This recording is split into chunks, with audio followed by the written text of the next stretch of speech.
It's my day. Yeah. Enjoy. Let's get some more. Okay.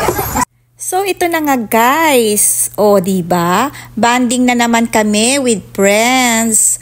Yes guys, after ng bisibisihan natin sa mga trabaho, sa mga ginagawa natin pang araw-araw, ayan, relax day or pahinga day. Ayan guys, oo.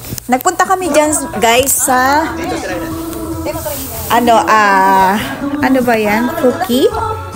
Yes guys, sa Fuki Resto Bar. Oo.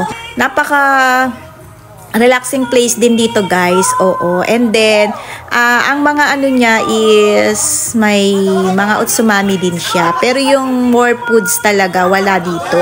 Bali utsumami ang mas marami sila.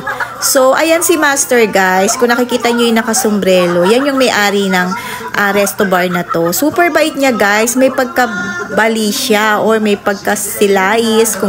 Pero may asawa siya guys ha. Napakabait niya, napakakalog. And then, pumunta kami sa pangalawang place. Yan naman yung maraming pagkain guys. Oo, ang sasarap ng ano dyan, yakitori. Yakiniko daw yan guys, pero nag-yakitori na kami kasi busog na rin kami.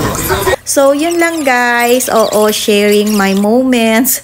Yung bonding namin ng mga friends. Oo guys. Nakakatuwa kasi ilang taon na rin kami. So, bonding din. Thank you guys. Thank you for always watching. Bye!